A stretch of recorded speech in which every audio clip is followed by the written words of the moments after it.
but these are young guys who achieve something momentous. I mean, it's one thing to play well during the season. It's another thing to win a national championship. How have they kind of dealt with it, handled it? I mean, are they still just the same guys they were, same guys. And we got a team meeting here at 4:15 today. And when they walk out of here, they'll have, if their feet are off the ground, they'll have them back on the ground this afternoon. I can assure you that. But no, those guys are awesome. I mean, and that's why they've been successful, because it's not like we just showed up and had one good game. I mean, there's a lot that goes into the preparation, and those qualities that they possess is one of the main reasons they were able to perform the way they did in those moments. They're just very mature young people that are about the right things. They're focused on the right things. They put the work in. They're not entitled people. They're just grinders, and they're passionate about it. And they're on to the next thing. I went to maybe two Sundays ago. I went over to the big thing around here is this intramural basketball. That's nobody, like, this is huge. Like, these recruits, nobody really cares what they can do on the football field. What they really care about and what they're really excited about is who they're going to put on their intramural basketball team. So it's funny because it's like a bunch of vultures. Here's Jalen Lay, and so the first thing they do is evaluate, whether they want them on their team or not, and it kind of all, So anyway, I got a chance to go over a couple Sundays ago to Fike, and I saw my son Will and his team and his little group, and I think they're in like the D2 league or something like that, and but it was fun. Got a chance to watch them play, and then I went over to the maybe the 1AA league. I'm not sure. They call themselves the Roy team, so they're in the Roy league, and that was Trevor and Rencher and I think Kayvon and I think Tremaine Ankrum maybe was on that team, but just a bunch of they got their. They're out there playing basketball, and then the show shows up. All right, here comes all these guys walking in. They got their orange warm-ups on, and they're strutting in the Fike over there. And I'm looking, I'm like, oh, okay, now we got something. And I look up, and it's Justin Ross, T. Higgins, DeAndre Overton, Cornell Powell, Jordan Williams, and now Jordan's out for spring, by the way, but hey, it is what it is, these guys need to be kids too. Jordan Williams, Jalen Lay, I'm forgetting somebody, but I mean, it was unbelievable. And they're playing some little fraternity team that should be in the D2 league, but they're in the big boy league. And it was first thing still, and Justin slam dunks one. So anyway, they're just having fun and enjoying being college people and doing what college kids do. But it's a lot of fun to see that group. So they're all, doing their thing, and all these guys have gotten put on their basketball teams. But it's a big deal around here, man. I mean, it is. It's a big deal who's getting picked. But you didn't ever worry about, like, the talk right afterwards was, well, Trevor's ready for the NFL now, and he needs to withdraw and spend 2 years getting ready. Did you ever worry? Do you ever worry about that kind of stuff? No, I don't worry about that stuff. Why would I worry about that stuff? I mean, you have zero control about that. Did they say Tua should withdraw last year and leave too? I mean, and whatever else. I mean, everybody can't go to the pros, but it's one day I would say for sure that if that old boy stays on track, he's going to have a chance. But I mean, and I know somebody's talking about the minor league or whatever. I love that. I've said that for years. We should create some type of – I wish there was a minor league of football. So people who don't value education, they don't have to go get one. Go on, go play ball. Just like baseball. Go play baseball. And if you make it to the bigs, you make it, great. If not, maybe you go to college somewhere down the road. But if that way to me, it cleans up the recruiting process. It would cut out some of these people, some of the cheating that goes on in recruiting, and again, guys that don't value education. If you don't value education, don't go. Go to work. Go to work, and if it works out, great. Have at it. It doesn't bother me a bit.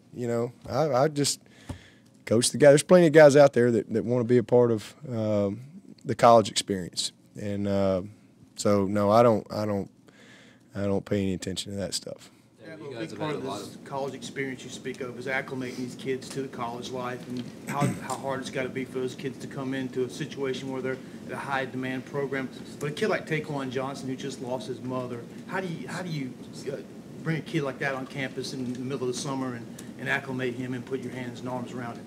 Yeah, well, that's just what we do. You know, that's what I'm called to do. You know, is really just love on our players and teach them. And I try to raise all these guys and teach them all just literally as if their last name's Swinney.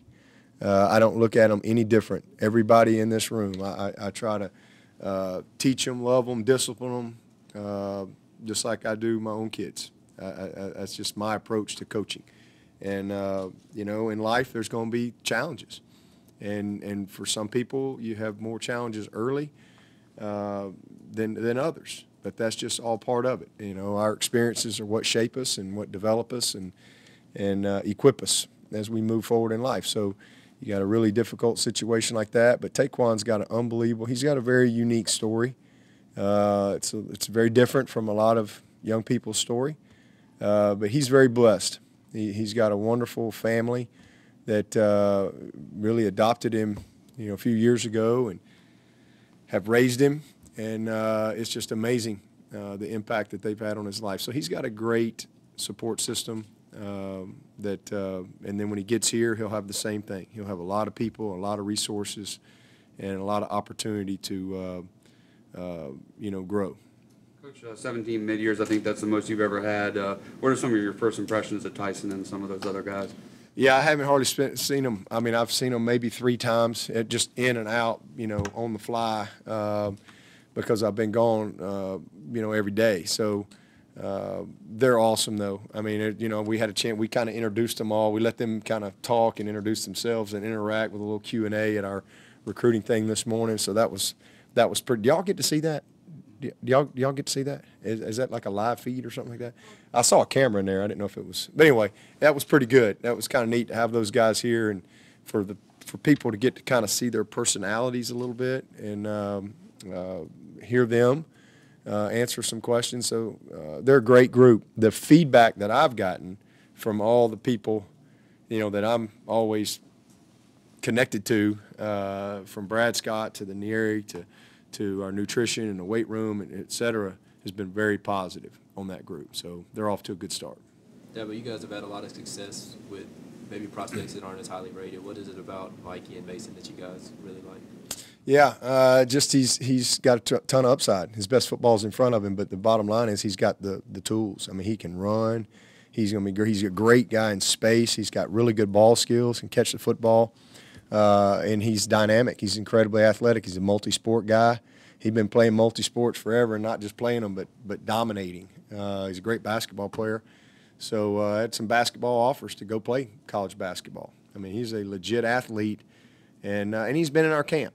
So he's a guy that we've been able to have our hands on multiple times. I think he's been in camp maybe since the 8th or 9th grade.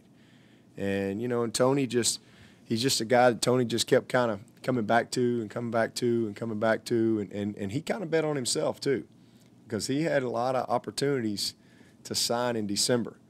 You know, Tony wasn't quite ready in December, so he bet on himself. And he really wanted to be at Clemson, and I think that matters too. I mean, this was something that has been a dream of his, so it's really cool to see it all come to fruition. But we think he's got a chance to be a heck of a player. Got a nice body on him for a young guy, and especially a guy that's been a multi-sport guy that hasn't really been able to train like he's going to be able to train when he gets here. But ton of potential. What about with Mason? Oh, Mason Trotter, man, he's first of all, the program he comes from, and his coaches over there are guys we have a ton of respect for, and man, they have always been right, always, not sometimes, they've always been right. So I have a lot of respect for Coach Gutshaw and you know, Coach Lancaster, Coach Dempsey, that group over there, man, they do an unbelievable job, and every kid we've had that's come out of that program has been ready. They've been prepared. and they've been able to transition well. But Mason's football IQ is off the charts. This is a really smart player. He's got a great body on him. He's going to be able to play 3 spots for us. And at the end of the day, it just, he was just too good a prospect for us to pass on. And so I'm glad it worked out. You mentioned the winningest class leaving. Like, who's some of the guys that take on that Christian Wilkins type role out of these guys? Yeah, well, that's we'll see. That's kind of the process that we're getting ready to start. This is what we call get ready.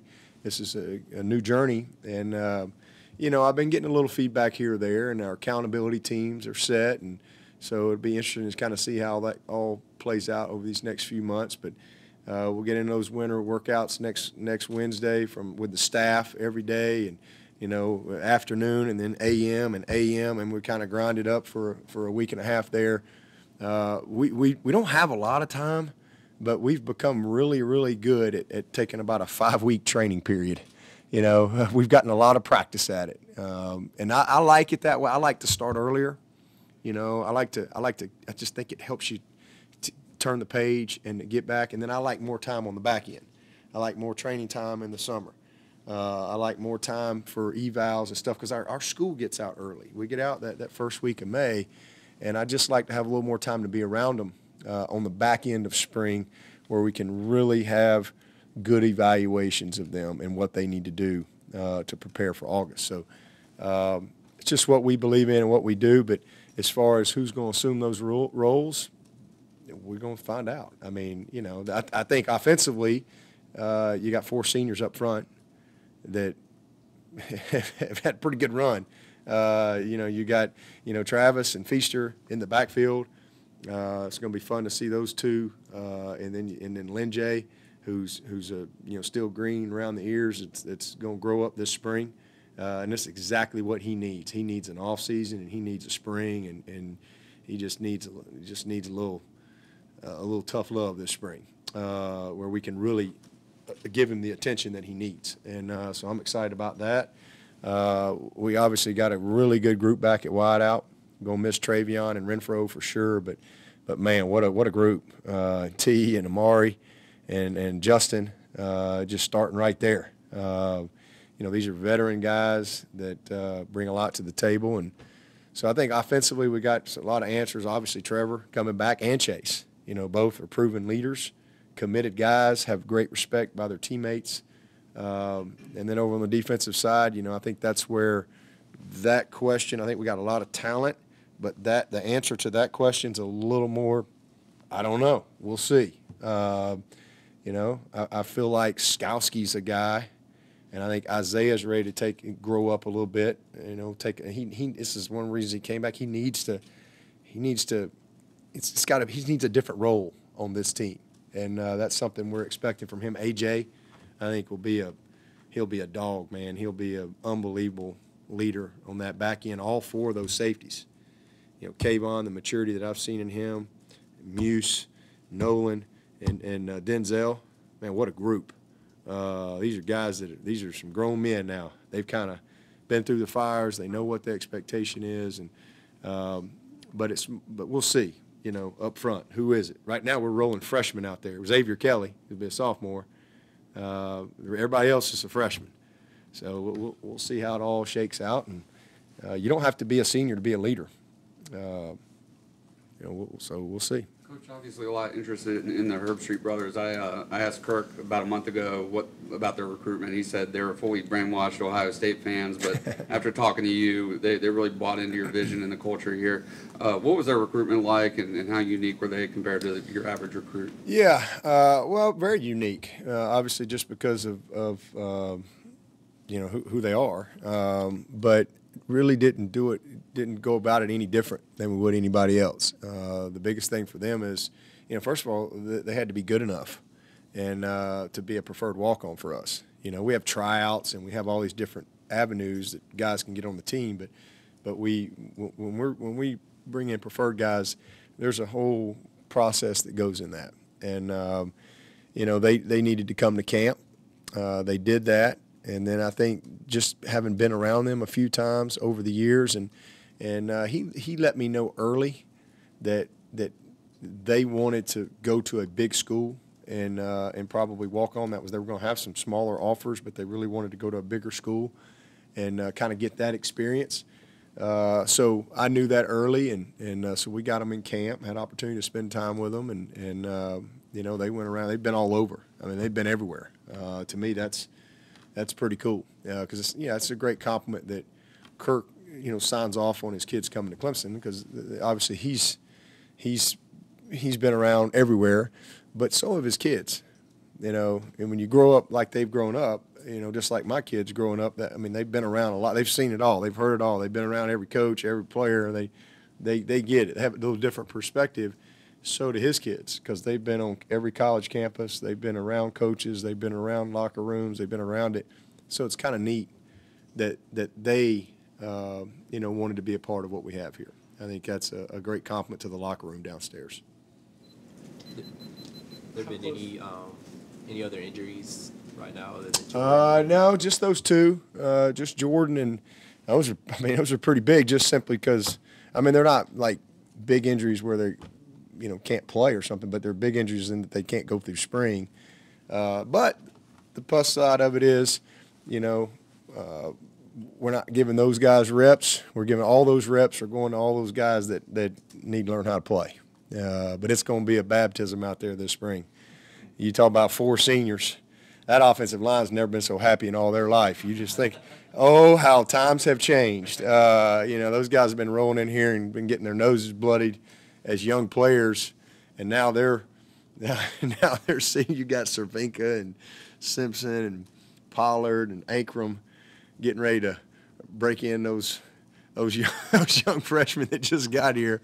So it'll be fun out there this spring. How have these few weeks been? How have these few weeks been for you? It's a great achievement to win one national championship. Yeah. You win 2 in 3 years. It's really kind of remarkable. How have you kind of kept yourself from maybe getting over your skis or worried about that? Has it been? I'm going skiing tomorrow. Good one. Listen, I keep the main thing the main thing. I just try to keep my life simple, keep my priorities in order, and it's a little overwhelming this time of year, especially coming off of a moment like that, because there's just it's just a lot to keep up with in the office, and I'm not in the office because I'm literally traveling every day. And so when I do come back, it's just like, whoa, deep breath. But it's just part of it, and I love all of it. But it's all good. It's great. Like I said, it's been an amazing journey. And like I said, after the game, to be able to experience that once is incredible. To be able to experience it twice is an unbelievable blessing. I did a radio show this morning, and I was talking about that. The first one, it was awesome. First time in 35 years, and it was, at that point, it was my 8th year as the head coach, and it was the only thing we hadn't done, was win a national championship. And now to do it again, it was a different type of journey. Such a joy this year. This group was so much fun to be around, and they enjoyed it. This team was dominant. Just dominant. It's been interesting, all the, riding around and in the car and listening to the radio and stuff. It's fascinating to me to hear some of the comments, it's like everybody wants to explain what happened to Alabama, and instead of, how about Clemson just had the better team? It's really, and we really didn't do anything different than they'd done all year. They won 13 games by 20+. They won their state championship by 3 touchdowns. They won the ACC championship by 4 touchdowns. They won the Cotton Bowl they won the ACC championship by I don't even know how many touchdowns. What was that score? But it was a lot. And then they win by 4 touchdowns in the Cotton Bowl, And then they win by 4 touchdowns in the national championship game. All they did is do what they've done all year. People just didn't really pay attention. And so it's like nothing happened to Alabama. They just played a better team that day. And simple as that.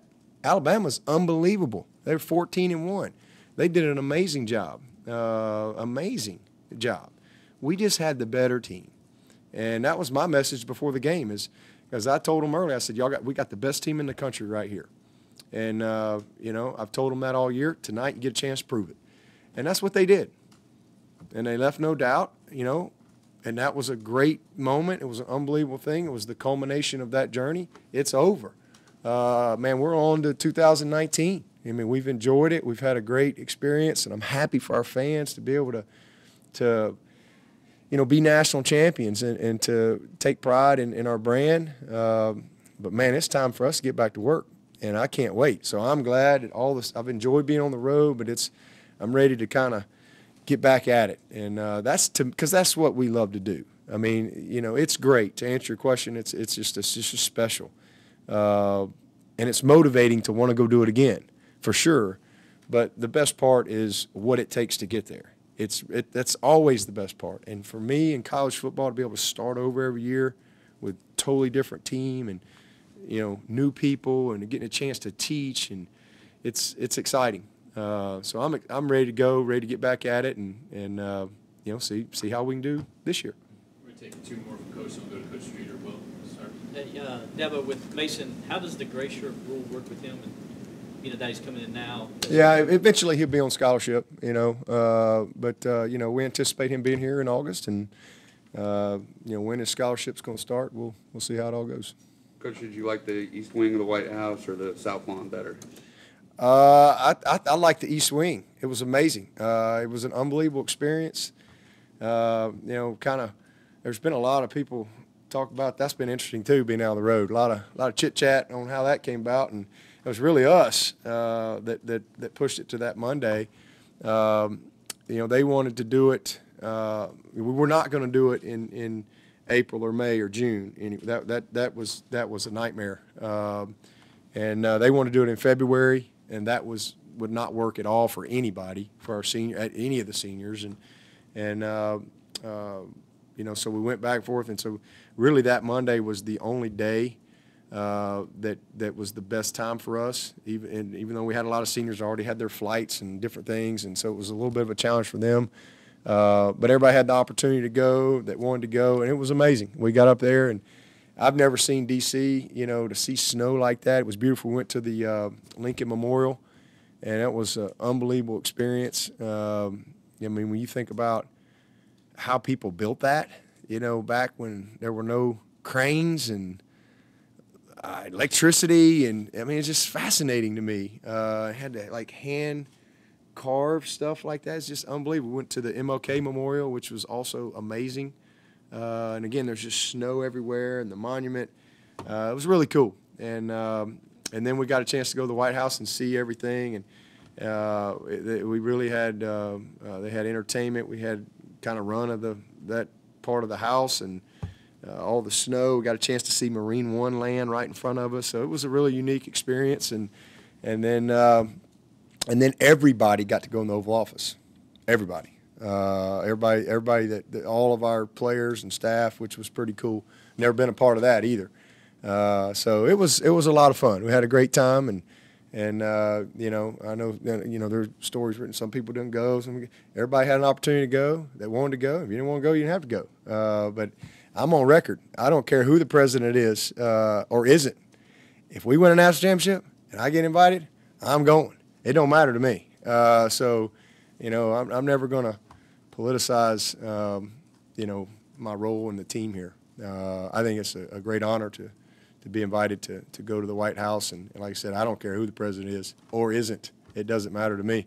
So 50 years from now, there'll be a president and half the country will hate him or her. That's probably a fact. If we – I don't know if I'll be here 50 years from now, but let's just say hopefully we can win another one somewhere down the road. And I get a chance to go back, and, man, I love that opportunity. What a cool experience. Thank you, Coach. Okay, guys. Thank y'all.